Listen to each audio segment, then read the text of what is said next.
우리 양주 전원교회 가족 여러분 안녕하십니까? 네, 우리 사경의 넷째 날 귀한 말씀의 잔치에 오신 여러분들을 다시 한번 진심으로 환영합니다. 저의 사경의 말씀은 저녁 시간으로는 이제 오늘이 마지막입니다. 내일은 저희 집사람이 금요일 저녁 시간에는 마음을 새롭게 함으로라고 하는 주제로 플러스 라이프 프로그램에 대해서 말씀을 나누도록 그렇게 하겠습니다. 예수님의 재림을 고대하는 우리는 한 손으로는 뭘 잡고요? 말씀을 붙잡고 한 손으로는 영혼들을 굳게 붙잡습니다. 그리고 우리의 마음에 그리스도의 십자가를 새기고 예수님을 나타내는 삶을 살아갑니다. 그러면 우리가 어떻게 하나님의 말씀을 굳게 잡을 수 있습니까? 말씀과 기도의 영적 습관을 통해서 잡을 수 있습니다. 부지런한 말씀 묵상과 적용을 통해서 우리가 하나님의 말씀을 붙잡을 수 있습니다. 그러면 우리가 어떻게 영혼들을 굳게 잡을 수 있죠?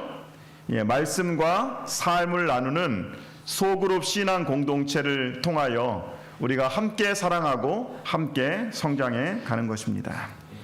오늘은 사랑과 선행을 격려하며라고 하는 제목으로 우리 안에 머무르지 않고 우리가 이제 이웃들과 함께하는 소그룹 신앙 공동체에 대해서 함께 묵상하도록 하겠습니다. 오늘 본문의 말씀은 히브리서 10장 24절 25절입니다. 너무나 유명한 말씀이죠. 같이 한번 오늘 말씀을 암송하시는 분들은 암송하시고 또 같이 한번 읽어보도록 하겠습니다. 같이 읽습니다. 서로 돌아보아 사랑과 선행을 격려하며 모이기를 패하는 어떤 사람들의 습관과 같이 하지 말고 오직 권하여 그날이 가까움을 볼수록 더 그리하자. 히브리서 10장 24절 25절 말씀. 아멘. 네, 오늘도 말씀 묵상 훈련을 먼저 하고 저희가 말씀을 나누도록 그렇게 하겠습니다. 말씀 묵상 훈련을 하기 전에 제가 어제 여러분께 숙제 내드렸는데 기억하십니까? 네, 혹시 어제 강목 갖고 오신 분 계십니까? 네, 우리 칸을 좀 채워보셨습니까? 누가 대답하셨어요? 집사님 채워보셨어요? 그러면 나와서 발표 좀 한번 해. 아니면 일어서서 한번 안 갖고 오셨어요? 네네. 한번 발표해 볼 분 계십니까? 말해야, 입으로 말해야 몇 %가 남는다? 90%가 남는다. 혹시 발표해 볼 분 계십니까? 네. 마이크가 있으시면 주셔도 될까요?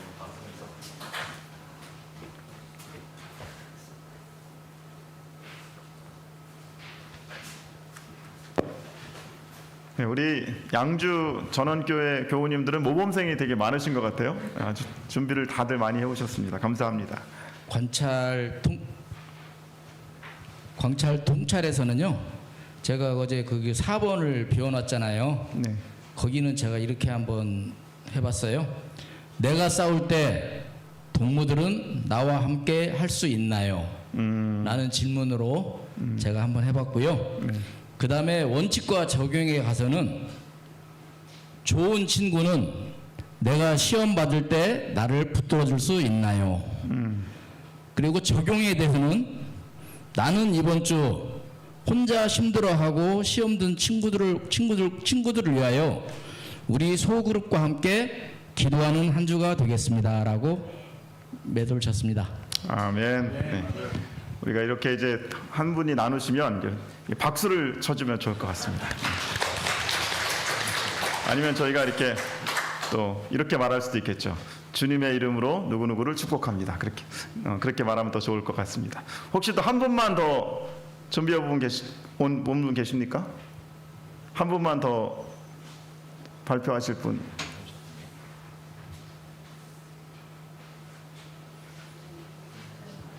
준비는 다 하신 것 같은데 부끄러워서 네, 용감한 분 한 분을 제가 더 모시고 싶습니다. 네, 우리 여기 앞에 집사님 번쩍 손 드셨습니다. 네, 두 사람이면 말 쓸 수 있다는 의미는 무엇인가? 아, 네. 네. 근데 이제 두 사람이면 서로 힘이 돼서 이길 수 있는 것이 있는데 어려운 일을 당할 때 정말 옆에서 누가 힘이 돼지고 응원을 해주면 얼마나 좋을까. 그러니까 그런 사람이 서로 되어주도록 나도 그렇게 하고 싶다. 네. 아, 박수 하겠습니다. 아, 감사합니다. 우리 너무 잘 준비를 해주셔서 제가 이번 주에 우리 양주 전원교회 와서 말씀을 전할 보람이 있는 것 같습니다. 감사합니다.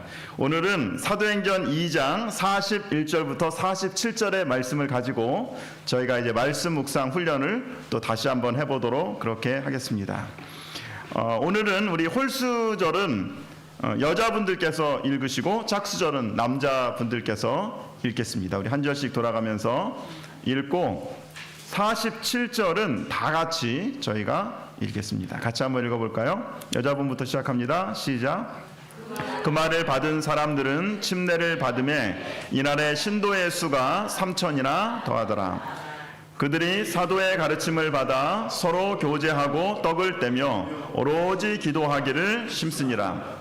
사람마다 두려워하는데 사도들로 말미암아 기사와 표적이 많이 나타나니 믿는 사람이 다 함께 있어 모든 물건을 서로 통용하고 또 재산과 소유를 팔아 각 사람의 필요를 따라 나누어 주며 날마다 마음을 같이하여 성전에 모이기를 힘쓰고 집에서 떡을 떼며 기쁨과 순전한 마음으로 음식을 먹고 다 같이 합니다.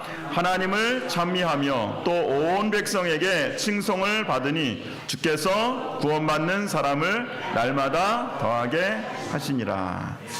아멘. 네. 너무나 감동적인 신약교회의 이야기입니다. 우리가 이 말씀을 또 읽고 어떻게 문단을 한번 나눠보면 좋을까? 여러분들이 한번 생각해 보시면 좋겠습니다. 저는 이렇게 한번 나눠 보았습니다. 1절과 2절을 공동체의 기초라고 해봤습니다. 공동체의 영적 기초 그렇게 했습니다. 오순절 성령 강림으로 하루 만에 3,000명이 침례를 받고 교인이 되었습니다. 그리고 그들은 소그룹에 함께 속해서 영적으로 나눔의 그런 시간들을 또 갖게 되었습니다. 그리고 43절부터 47절 앞부분까지는 공동체의 일상이라고 한번 해봤습니다. 공동체가 어떤 모습인지를 우리가 살펴볼 수 있는 것 같습니다. 특별히 신약교회는 어떤 공동체였어요? 기적이 일어나는 공동체고요. 나눔이 있고 구제가 있고 모임이 있었고 찬양이 있고 또 다른 사람들에게 칭찬을 받는 그러한 공동체가 되었습니다. 그리고 마지막으로 47절 마지막 부분을 보면서 공동체의 부흥이다라고 한번 그렇게 붙여보았습니다. 신약교회의 공동체는 구원받는 사람을 날마다 하나님께서 더하게 하시고 부흥하였다. 이 모습이 양주 전원교회에서 일어나리라 제가 분명히 확신합니다. 이렇게 여러분들께서 문단을 나눠보시고 이 내용들을 하나로 정리하면 이게 내용 요약이 되겠죠. 저는 이렇게 한번 정리를 해보았습니다. 같이 한번 읽어볼까요? 네, 같이 읽습니다. 신약교회 공동체는 영적 기초, 말씀, 음식, 교제, 기도 위에서 나눔과 사랑을 실천하며 예배와 삶으로 세상의 칭찬을 받으며 날마다 성장하였다. 네, 아멘. 네, 아멘. 말씀 묵상의 두 번째 단계는 관찰과 통찰입니다. 관찰은 말씀을 자세히 살피고 영적 의미를 발견하는 것입니다. 가장 좋은 것은 본문의 말씀을 읽으면서 질문을 만들고 스스로 대답해 보는 것입니다. 오순절 성령 강림으로 3,000명의 영혼들이 침례를 받고 신약교회가 탄생합니다. 사도들은 엄청나게 많은 이 새 신자들을 돌보기 위해서 소그룹 공동체를 조직합니다. 그리고 그들이 집에서 그리고 다양한 곳에서 모이도록 했습니다. 이 본문의 말씀을 보면서 이런 질문들을 제가 한번 만들어 보았습니다. 신약교회 소그룹 공동체의 4가지 영적 기초, 4가지 영적 습관은 무엇일까요? 이것은 2장 42절을 토대로 제가 그렇게 만들어 보았습니다. 뭐라고 되어 있죠? 사도의 가르침을 받았다. 또 뭐하고? 교제하고 음식을 먹고 그 다음에 기도했다라고 그렇게 이야기하고 있습니다. 특별히 신약교회 소그룹 공동체는 뭐가 제일 우선순위가 되었어요? 그들이 뭐하고? 사도의 가르침을 받고 하나님의 말씀을 중심으로 모였습니다. 우리가 모이는 소그룹 공동체가 친교도 할 수 있고 여러 가지도 할 수 있지만 가장 먼저 하나님의 말씀을 중심으로 세워지게 되기를 간절히 바랍니다. 그들은 기도를 하는데 기도를 어떻게 했다고 얘기해요? 힘썼다고 얘기하고 있습니다. 힘썼다고 하는 것은 꾸준히 끈기 있게 기도했다고 하는 것입니다. 우리가 소그룹에서 모여서 기도할 때 그리고 여러분들이 개인적으로 기도할 때 우리가 언제까지 기도해야 될까요? 하나님께서 그 기도를 뭐 할 때까지? 응답해 주실 때까지 기도하는 것입니다. 두 번째는 이런 질문들을 만들어 보았습니다. 소그룹 공동체에서 구제와 나눔은 어떻게 이루어졌습니까? 저는 특별히 45절 말씀을 바탕으로 이 질문을 만들어 보았는데 보니까는 45절에 사람들의 필요에 따라 나누어 주었다라고 얘기하고 있습니다. 우리가 주로 이 45절 말씀을 읽을 때 특별히 이제 그 사이비 종교라든지 그런 데서 많이 쓰는 말인데 뭐에 초점을 맞추냐면 소유를 뭐 해야 된다? 팔아야 된다고 하는데 초점을 맞춥니다. 맞는 말입니다. 그런데 신약교회의 핵심은 소유를 파는 것도 중요하지만 각 사람의 필요를 따라 나누어 줬다고 하는 것입니다. 각 사람의 필요에 세심히 반응하고 실질적인 도움으로 실천하는 것입니다.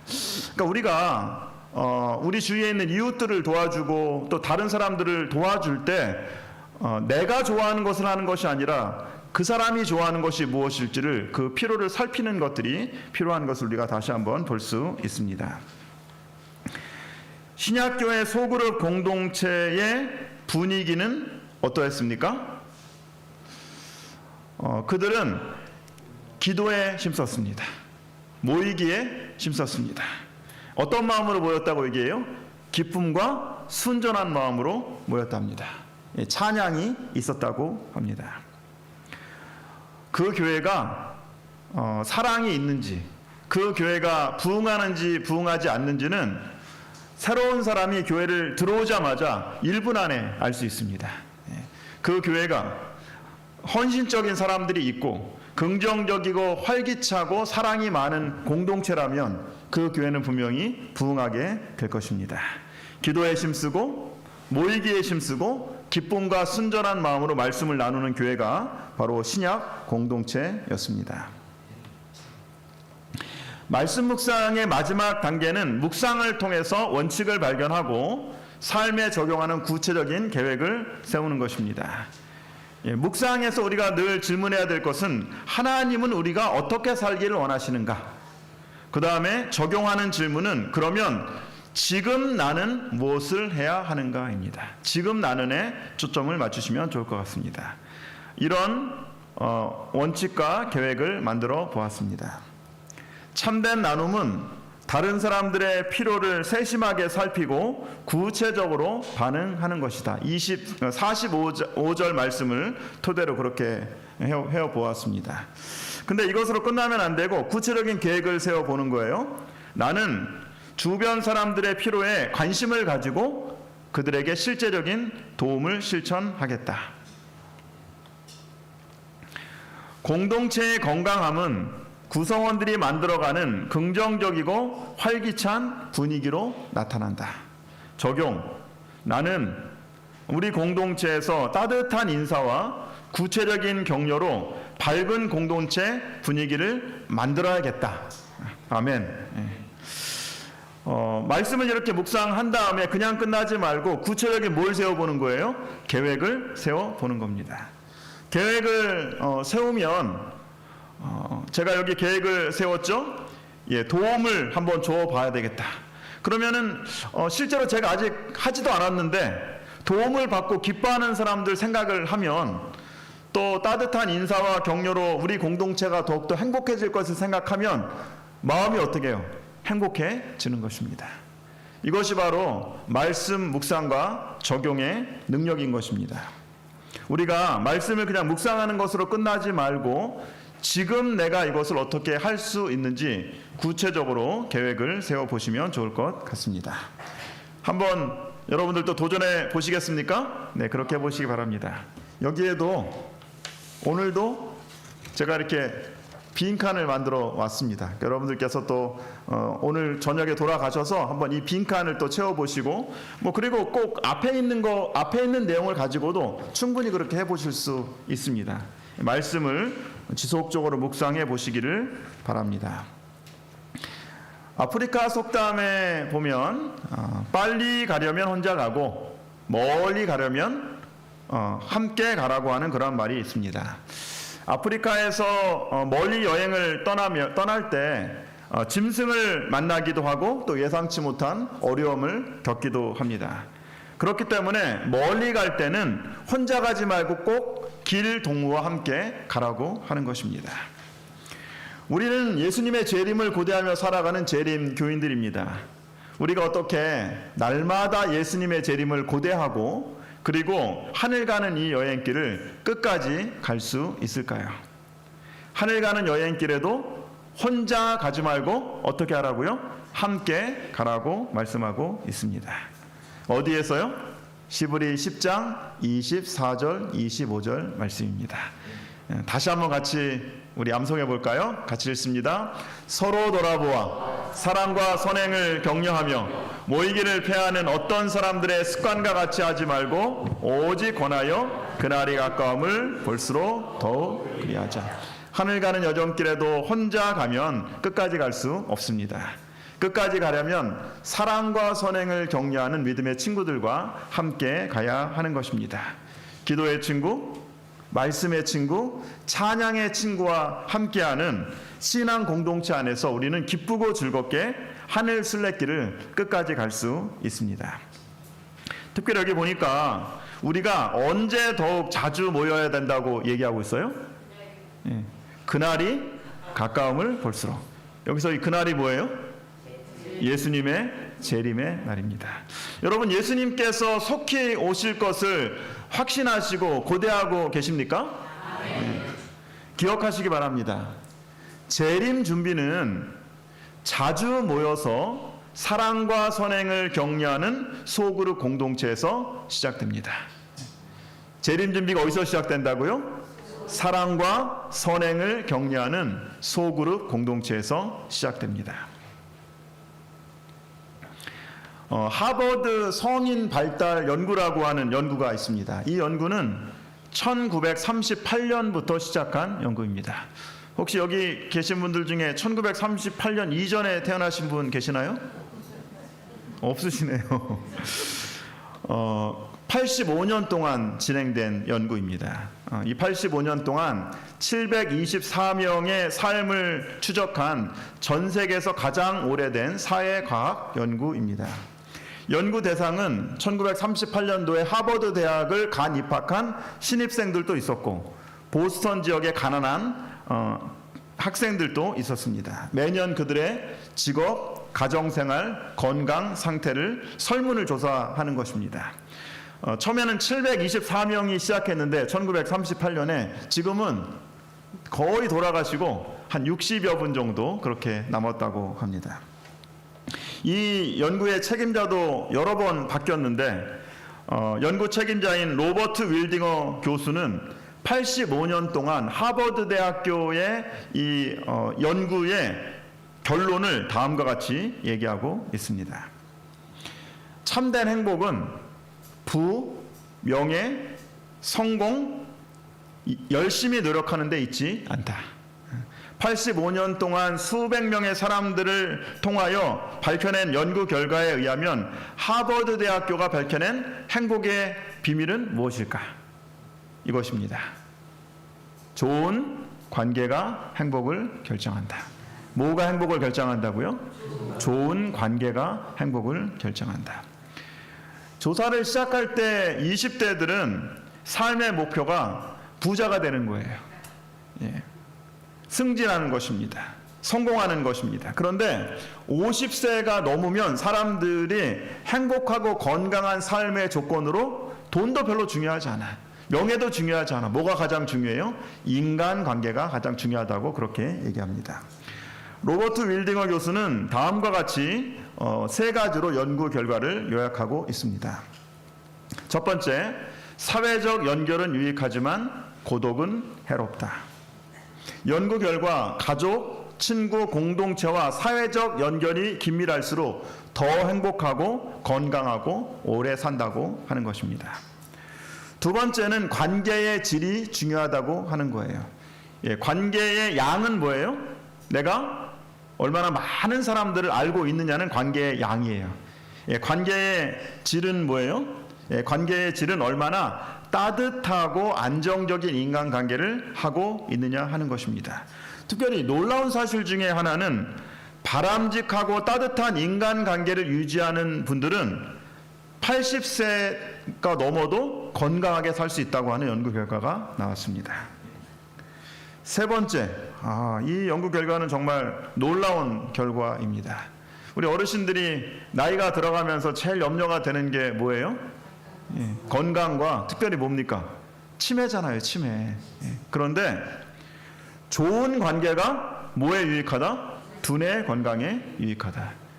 이건 뭐 성경에 나와 있는 얘기는 아닌데 아멘 아닙니까? 관계를 맺고 있는 상대방이 내가 같이 교제하는 상대방이 내가 힘들 때 의지가 될 수 있을 것 같다라고 믿는 사람과 그렇지 않은 사람들은 차이가 있는데, 그렇게 믿는 사람들, 내가 지금 함께 믿고 있는 사람들이 나중에 내가 힘들어졌을 때 나를 도와줄 것이라고 믿는 그러한 사람들은 기억력이 더 선명하고 오래 간다는 것입니다. 여러분, 그렇게 보면 여러분들이 이번 한 주간 매주 교회에 오셔서 성도님들과 교제하는 것이 축복입니까? 네. 하나님께서 또 우리 양주 전원교회라는 공동체를 통해서 우리가 더욱더 행복하게 해주심을 감사를 드립니다. 사도행전에서 신약교회는 성전에서 모일 뿐 아니라 집에서 소그룹으로 모였습니다. 날마다 마음을 같이하여 성전에 모이기를 힘쓰고 집에서 떡을 떼며 기쁨과 순전한 마음으로 음식을 먹고. 왜 신약교회는 성전에서 예배를 드릴 뿐만 아니라 집에서 소그룹으로 모였을까요? 왜 소그룹 공동체로 모이는 것이 중요할까요? 제가 한번 생각을 해 보았습니다. 그래서 제가 발견한 원칙은 관심과 사랑은 사람의 수에 반비례한다는 거예요. 다시 말하면 모임의 숫자가 적으면 적을수록 서로에 대한 사랑과 관심이 어떻게 줄 수 있어요? 더욱더 많아질 수 있다는 것입니다. 100명이 모일 때보다는 10명이, 10명이 모일 때보다는 5명이, 5명이 모일 때보다는 3명이 모이면 끈끈한 교제와 정을 나눌 수 있는 것입니다.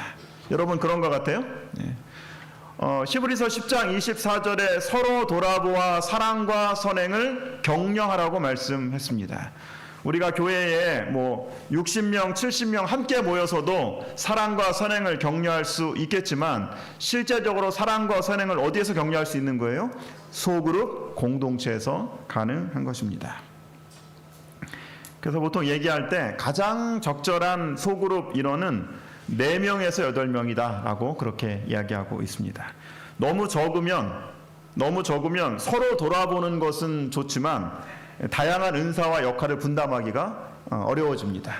한두 분이 빠지면 또 소그룹이 되지 않고, 너무 많으면 한 15명이라든지 너무 많으면 관심과 돌봄이 분산되어서 교제가 어려워지는 것입니다. 소그룹 공동체에서 사랑과 선행을 격려하고 서로 세워주고 꾸준한 만남으로 신뢰 관계를 형성할 수 있는 것입니다. 그들이 날마다 성전에 있든지 집에 있든지 예수는 그리스도라고 가르치기와 전도하기를 그치지 아니하니라. 성전에서 드리는 예배에서 우리는 하늘에 계신 위대한 하나님을 찬양합니다. 주님의 높고 위대하심을 이 성전 대예배에서 찬양합니다. 집에서 만나는 소그룹 공동체를 통해서는 우리와 가까이 계시는 하나님을 경험하는 것입니다. 하나님의 임재를 경험합니다. 그리고 그분이 주시는 위로와 사랑을 경험합니다. 교회에는 두 가지 날개가 있다고 하죠. 여러분 이야기는 아마 들어보셨을 것입니다. 한 날개는 뭐예요? 예배라고 하는 날개입니다. 교회에서 모이는 대예배, 성전 예배가 하나의 날개입니다. 또 하나의 날개는 소그룹이라고 하는 날개입니다. 이 독수리가 두 날개를 활짝 펴야 창공을 나를 수 있듯이 교회도 성전 예배와 그리고 소그룹 두 개의 날개를 통해서 활활 나를 수 있는 것입니다. 양주 전원교회는 몇 개의 목장이 있으십니까? 지금 몇 개 있으십니까? 네, 7개의 목장이 있으시죠. 그러니까 우리가 안식일에 성전에서 예배 드릴 뿐만이 아니라 각 목장별로 친밀한 교제를 통하여 정말 한쪽의 날개는 성전 예배라고 하는 날개고 또 하나의 날개는 소그룹이라고 하는 두 날개를 활짝 펴가지고 올 한 해는 힘차게 날아오르는 우리 양주 전원교회가 되시기를 간절히 바랍니다.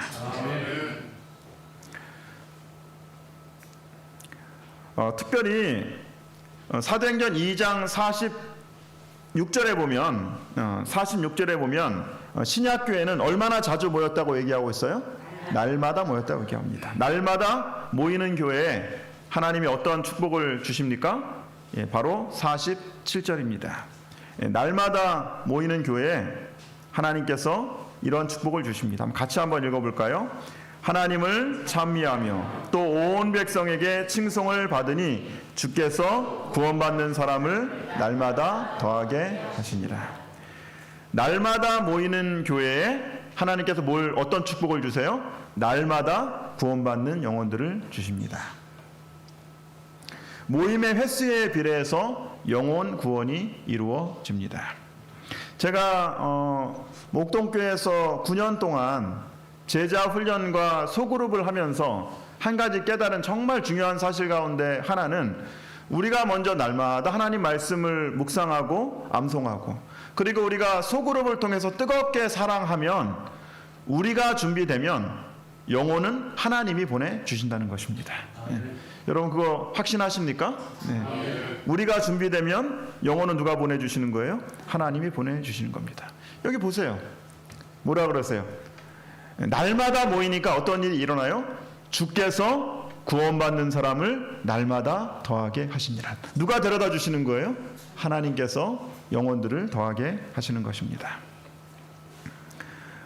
초대교회 소그룹 공동체는 4가지 영적 기초가 있습니다. 사도행전 2장 42절입니다. 다시 한번 같이 읽어보겠습니다. 그들이 사도의 가르침을 받아 서로 교제하고 떡을 떼며 오로지 기도하기를 힘쓰니라.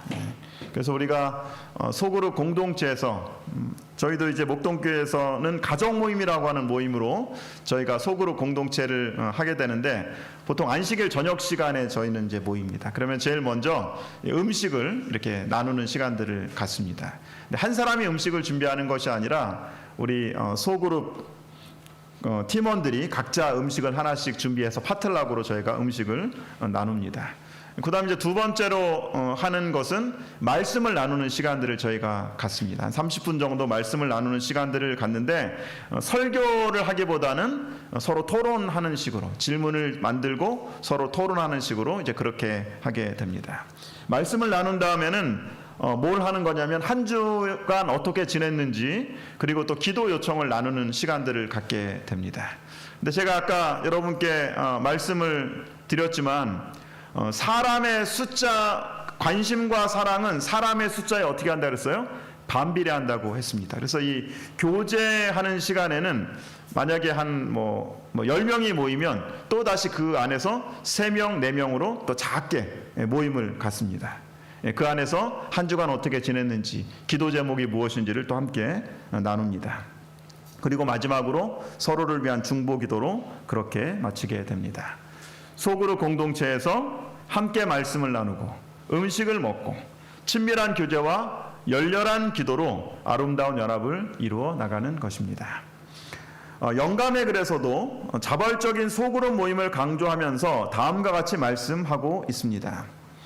오늘 하나님과 함께 이렇게 말씀하고 있습니다.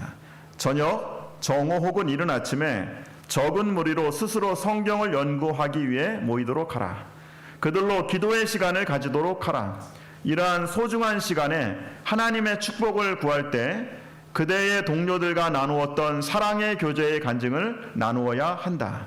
각자가 단순한 언어로 그의 경험을 말하게 하라. 여기 엘렌 G. 화이트도 자발적인 소그룹 모임을 가지라고 했죠. 그 모임에서 어떤 일들이 이루어져야 됩니까? 처음에 뭐 하죠? 성경을 함께 연구합니다. 그 다음에 뭐 하는 시간을 가져요? 기도하는 시간을 갖습니다. 그 다음에 교제하는 시간, 서로의 간증을 나누는 시간들을 갖습니다. 어디에 나와 있는 방법이에요? 어디에 나와 있는 방법이에요? 이 방법이 지금 말씀 보고 기도하고 교제하고. 어디에 나와 있는 방법이에요? 사도행전 2장 42절에 나와 있는 방법입니다. 우리가 소그룹 공동체를 하는 이유는 그것이 다른 교회에서 해서 부흥했다고 하기 때문에 하는 것 아닙니다. 우리가 소그룹 공동체로 함께 모이라고 하는 것은 바로 하나님의 말씀에 기초해서, 그리고 우리가 소그룹 안에서도 어떤 일들을 할 것인지도 하나님의 말씀을 기초해서 저희가 하게 됩니다. 이렇게 하면 여기서도 보니까 성경을 연구하고 기도의 시간을 가지고 사랑의 교제의 간증을 나누어야 한다. 나누어라. 말하게 하라라고 명령형으로 말씀했습니다. 제가 말씀드리지만은 하나님께서 명령형으로 말씀하실 때는 항상 축복이 포함되어 있다고 말씀드렸어요. 네, 우리가 이렇게 하면 어떤 축복을 경험하게 될까요? 그 다음에 나옵니다. 같이 한번 읽어보겠습니다. 같이 읽습니다. 그러면 그들은 성령에 의해 강건하고 계몽되고 성화될 것이다.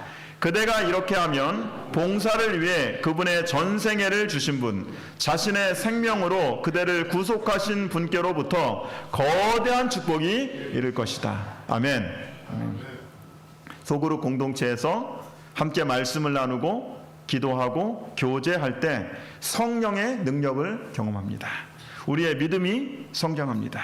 무엇보다 하나님으로부터 거대한 축복이 이를 것을 말씀하고 계십니다. 여러분, 하나님께서 주실 거대한 축복 기대가 되지 않으십니까? 네.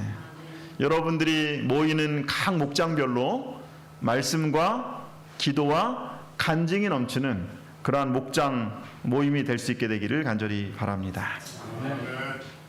제자 훈련과 소그룹으로 영적 성장을 경험한 분들의 그 경험들을 모아 볼 때 영적으로 성장하고 건강하는 그리스도인들의 네 번째 특징은 사랑의 관계를 갖는 것입니다. 그리고 유대감을 형성하는 것입니다. 교인들은 소그룹 공동체에서 말씀과 삶을 함께 나누고 서로를 더 깊이 이해하고 신뢰하고 또 공동체 유대감이 생기는 거예요. 우리라고 하는 그런 의식들이 생기는 것입니다.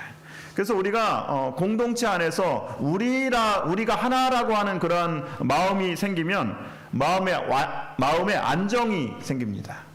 기쁨이 있습니다. 그리고 끝까지 포기하지 않고 함께 갈 수 있는 것입니다. 한 집사님은 자신의 경험을 다음과 같이 말씀하고 있습니다. 소그룹 공동체에서 서로를 알아가는 것, 왜냐하면 성경 지식뿐 아니라 자기 속에 있는 말이 나오거든요. 자기 인생관도 나오고 자기 가치관도 나오고 그럴 때 사람을 알아가잖아요. 그런 게 좋더라고요. 남극의 겨울이 되면 영하 45도까지 내려간다고 합니다. 그리고 초속 50m의 강풍이 붑니다.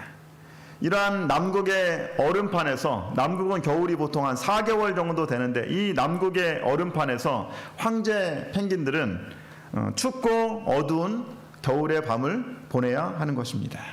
이 펭귄들이 이 45도나 되는 영하 45도나 되는 이런 추운 겨울밤을 얼어 죽지 않기 위해서 하는 가장 단순하고 효과적인 방법이 서로 몸을 완전히 밀착하는 것입니다. 그리고 바람이 불어오는 반대편을 향해서 고개를 숙이고 기와정처럼 몸을 밀착하고 이렇게 서 있는 것입니다. 근데 놀라운 사실은 영하 45도까지 내려가는 그 추운 겨울인데도 몸을 밀착하면 그 안의 온도가 20도까지 올라가요. 어떤 경우에는 37도까지 올라갑니다. 그러다가 어느 정도 이제 안에 들어가 가지고 몸을 이렇게 펭귄이 이렇게 데피면 바깥에 있는 펭귄이 툭툭툭 칩니다. 뭐 하자는 얘기예요, 이제? 교대하자는 얘기입니다. 그러면 안에 있던 펭귄은 어떻게 하고 바깥으로 나가고 또 바깥에 있던 펭귄은 안으로 들어가고 이렇게 교대하는 것입니다. 이거를 허들링이라고 한다 그래요. 이렇게 펭귄들은 함께 모여서 최대한 몸을 밀착시키고 극한 추위를 이겨내고 살아남는 것입니다. 사랑하는 여러분, 여러분들의 마음의 온도는 어떠십니까? 우리의 신앙의 열기는 어떠십니까? 우리가 어떻게 이 춥고 살벌한 세상에서 끊임없이 예수님의 재림을 고대하면서 신앙의 뜨거움을 유지하면서 살아갈 수 있을까요? 비결은 믿음의 공동체에서 말씀과 삶을 함께 나누는 것입니다. 최대한 몸을 밀착하면 우리의 마음의 온도가 올라가고 우리의 믿음의 열기가 뜨거워지는 것입니다. 우리 모두는 코로나 대유행이라고 하는 3년간의 정말 추운 그런 신앙의 겨울을 보냈습니다. 우리 양주 전원교회도 그런 시간들을 보내셨죠? 대면 예배가 중단되고 교회 사역과 선교가 위기를 경험하였습니다.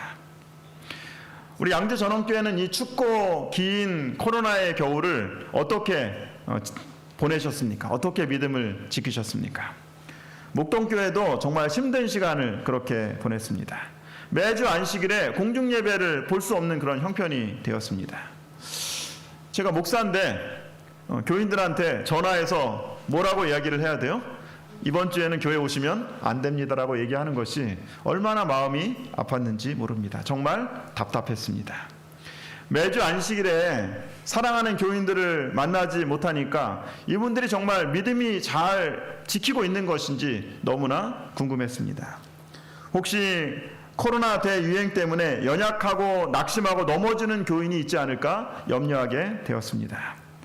코로나 대유행 가운데 함께 모일 수 없었지만 어떻게 이 코로나의 추운 겨울을 이겨낼 수 있었을까요?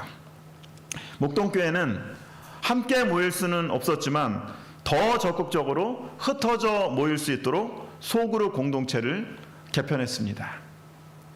목동교회는 2019년 5월에 패스트 제자 훈련을 마친 제자들을 중심으로 처음에는 3개로 가정을 개방하고 구도자를 초청하는 가족 소그룹 모임을 시작했습니다. 그러다가 코로나가 시작된 2020년 3월에는 가족 모임을 5개로 그리고 2021년에는 6개로 그렇게 늘어나게 되었습니다. 핵심은 이겁니다. 적극적으로 흩어져 모여 보는 것입니다. 각각의 가족 모임이 작은 교회가 되어서 다양한 온라인 소그룹으로 함께 모였습니다. 첫 번째 저희가 코로나 기간 동안 했던 것은 세겹줄 모임입니다.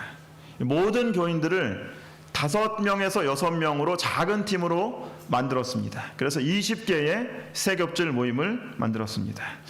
왜 이름을 세겹줄이라고 했을까요? 전도서 4장 12절에 세겹줄은 뭐하지 않는다? 끊어지지 않는다라는 말씀을 보고 세겹줄이라고 했습니다. 이 모임은 뭐 했던 모임이냐면 온라인 친교 모임입니다.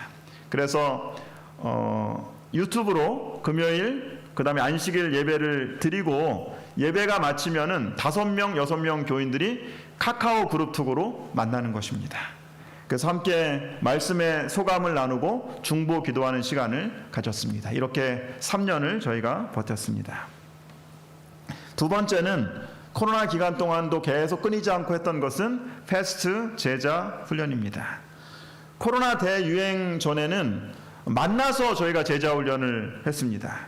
그런데 코로나 대유행 기간 동안에는 온라인으로 제자훈련을 할 수 있는 방법을 알게 되어서 카카오톡이나 줌 화상회의로 3명씩 4명씩 짝을 지어서 매주 제자훈련 모임이 진행되었습니다.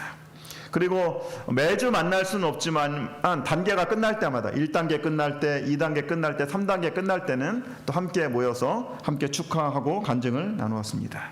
그래서 코로나 대유행 가운데 2020년에는 19명, 그리고 2021년에는 6명이 패스트 제자훈련 3단계까지 수료하게 되었습니다. 세 번째는 개인 성경 공부 모임입니다. 구도자들이 교회로 찾아올 수 없기 때문에 영혼들이 있는 곳으로 찾아가서 말씀을 나누는 그런 시간들을 가졌습니다. 그리고 영혼들을 만나기 위해서 밖으로 나갔습니다. 그래서 매주 토요일 오후에 맨발 걷기 클럽을 저희가 해서 산에서 우리 이웃들을 만나는 그러한 일들이 있었습니다. 그러니까 놀라운 것은 산에 가 보니 교회에서 만나지 못한 많은 영혼들을 저희가 만날 수 있었습니다. 그래서 매년 2회씩 또 건강 걷기 특강이라고 하는 특강도 저희가 이 맨발 걷기 하는 산에서 또 진행을 하였습니다. 코로나 대유행의 추운 신앙의 겨울 동안 우리 목동교회 펭귄들은 다양한 소그룹 공동체에서 믿음의 친구들과 함께 거대한 축복을 경험하였습니다. 이런 간증들을 하셨습니다. 교회에서 매주 모이지 못하니 새겹줄 모임 시간이 더욱 기다려지고 꼭 참석합니다. 교회와 팀원들을 위한 중보 기도로 친밀감과 감사의 마음을 느낍니다. 그리고 매주 온라인 가족 모임을 통해서 함께 또 기도하고 사역을 계획하는 온라인 리더 모임을 저희가 진행을 하였습니다. 리더들이 이러한 간증을 했습니다. 매주 하나님의 사업을 함께 의논하고 기도하며 선교 사명을 깨닫고 각자가 작은 빚으로 살아가도록 결심합니다. 더욱 철저히 계획하고 준비하며 구도자와 교우들을 돌보느라 더욱 바빠졌습니다. 다 함께 읽어볼까요? 같이 읽습니다. 그리스도인 노력의 기초로서 작은 반들을 구성할 것을 추호도 실수가 없으신 분에 의하여 나에게 나타난 바 되었다. 만일 교회 안에 많은 교인들이 있으면 저들로 작은 반들에 속하게 하여 교인들뿐만 아니라 불신자들을 위해서도 일하게 하라. 이 말을 우리 양주 전원교회 용어로 바꾼다면, 만약 양주 전원교회 안에 많은 교인들이 있으면 저들로 목장 모임에 속하게 하여 누구뿐만이 아니라 교인들뿐만이 아니라 불신자를 위해서도 일하게 하라. 소그룹 신앙 공동체에서 우리는 교우님들끼리 말씀과 삶을 나눌 뿐만이 아니라 사랑하는 친구, 이웃, 가족들을 소그룹 공동체에 초청하여 영혼들을 굳게 잡을 수 있습니다. 이 그림은 영혼을 붙잡는 5가지 방법을 보여주고 있습니다. 새끼손가락부터 하면 뭐예요? 우편, 인터넷, 전화, 초대, 기도입니다. 구체적으로 저희가 한번 살펴보면 우리가 요즘에는 뭐 편지를 잘 쓰지 않지만 뭐 생일이라든지 기념일 아니면 연말 연시에 감사와 안부를 묻는 카드를 이렇게 구도자들에게 보내보는 것입니다.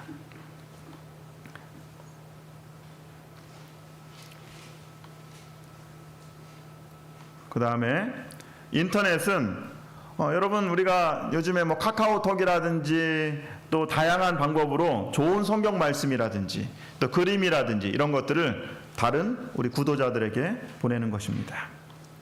세 번째는 전화하는 것입니다. 안부를 묻거나 짧은 기도를 하는 것입니다. 초대입니다.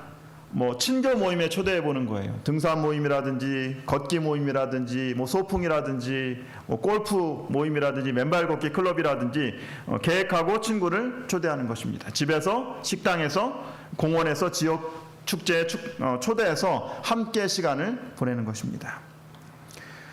영혼을 붙잡는 손, 이 5가지인데요. 이 중에 제일 중요한 손가락은 뭘까요?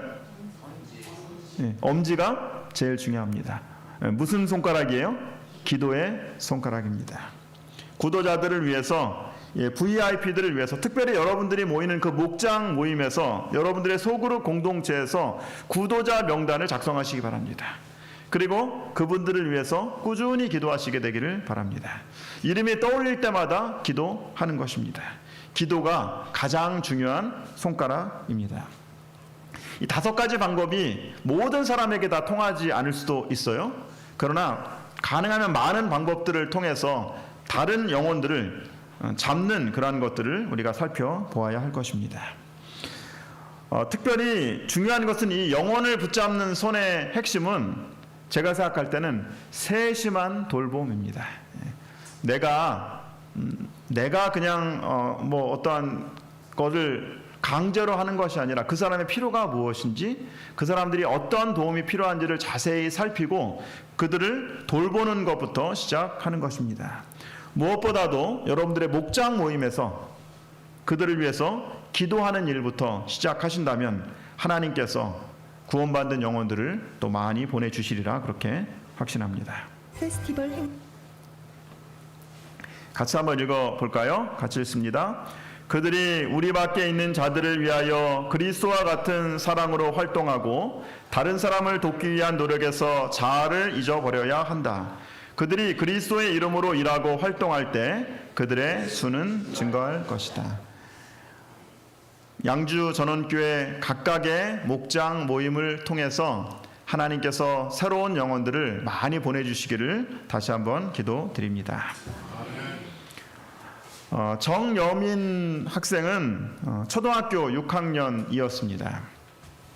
흉선암에 걸린 엄마의 치료를 위해서 온 가족이 도시에 살다가 경상북도 영양의 오지 마을로 이사를 오게 됩니다. 엄마가 흉선암으로 투병을 하는 것을 옆에서 지켜보면서 이 초등학교 6학년 사춘기에 온 이 학생이 낯선 환경에서 정말 외롭고 힘든 시간을 보내게 됩니다. 그때 그 시골 마을에 이웃들 한 사람 한 사람이 그 가족을 찾아와서 손을 내밀어 주는 것입니다. 이 아이는 이웃들의 따뜻한 이야기를 글로 적습니다. 그 제목이 마음의 온도는 몇 도일까요? 라고 하는 글입니다. 이 글은 2015년 우체국 예금보험 어린이 글짓기 대상을 수상한 그러한 글입니다. 이 글의 일부를 제가 여러분께 읽어드리겠습니다.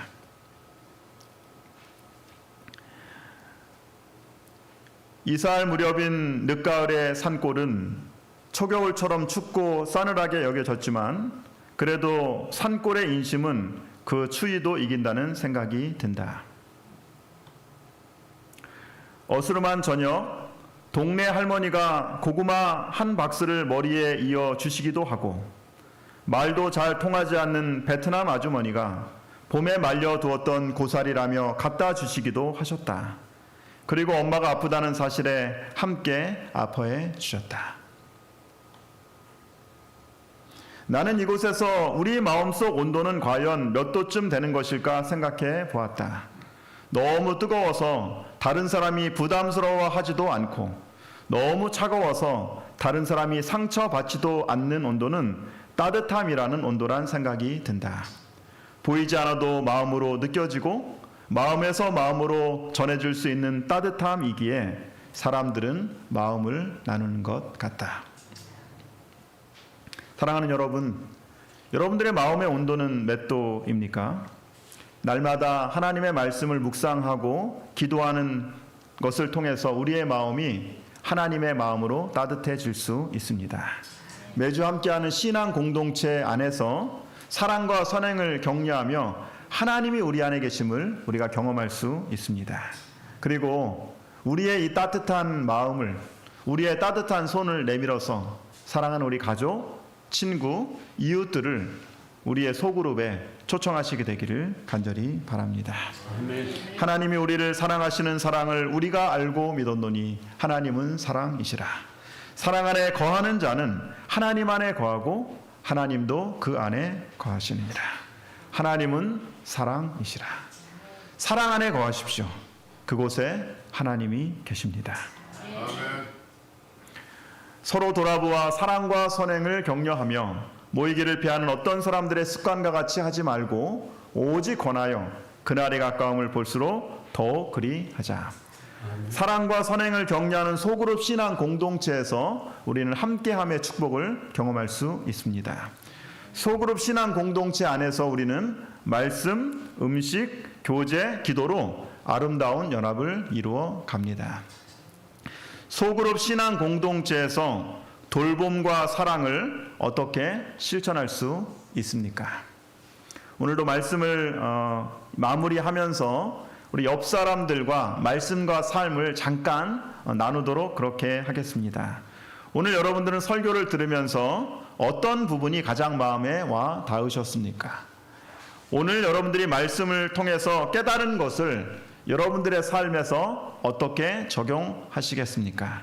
우리 옆에 계신 분들 또 앞뒤에 계신 분들과 한 2, 3분 정도 저희가 나눔의 시간 갖도록 그렇게 하겠습니다. 우리 음악 틀어주시면 음악이 끝날 때까지 같이 좀 나누도록 하겠습니다. 나눔의 시간 갖겠습니다.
자, 우리 여러분들께서 아주 너무 잘 하고 계십니다. 이제 이 저녁 시간이 제가 이제 그 마지막이니까 좀 간단하게 다시 한번 여러분들이 하신 것들을 좀 이렇게 피드백을 좀 해드리겠습니다. 그래서 먼저는 내가 오늘 말씀을 들으면서 가장 마음에 와닿았다는 거 나누신단 말이죠. 근데 어떤 경우는 어떤 분이 나누시면 그렇게 한번 물어봐주면 좋아요.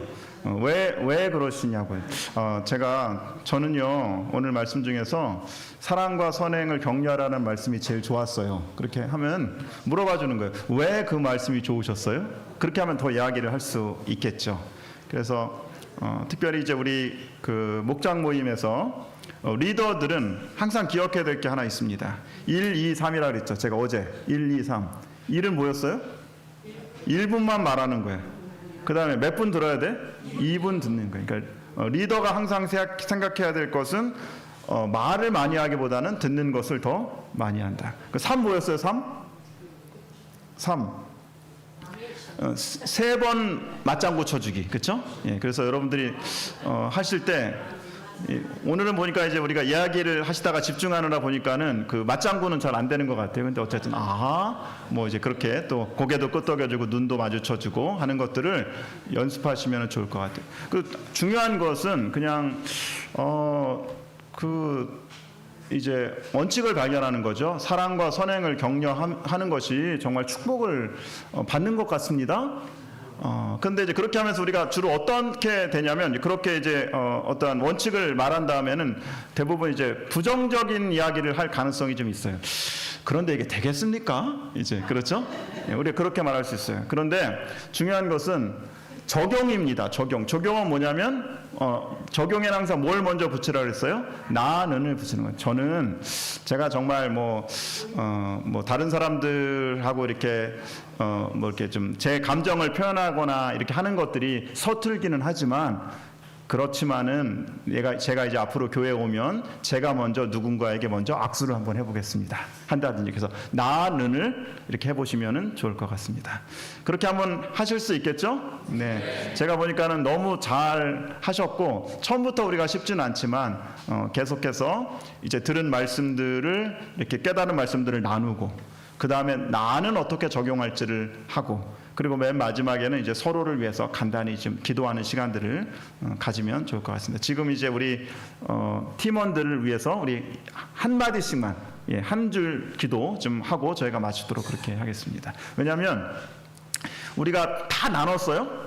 다 나눴지만 그리고 때때로 내가 결심합니다. 결심하지만 이 결심이 오래 가요, 못 가요? 잘 안 돼요. 누가 도와주지 않으시면 하나님이 도와주지 않으시면 가능하지 않습니까? 그래서 우리가 서로를 위해서 서로의 결심을 하나님께서 도와주실 수 있도록 기도하는 격려하는 그런 시간들을 갖게 되는 것입니다. 우리 옆 사람을 위해서 뭐 시간이 많지는 않으니까 한 문장 기도하고 저희가 마치겠습니다. 기도하겠습니다.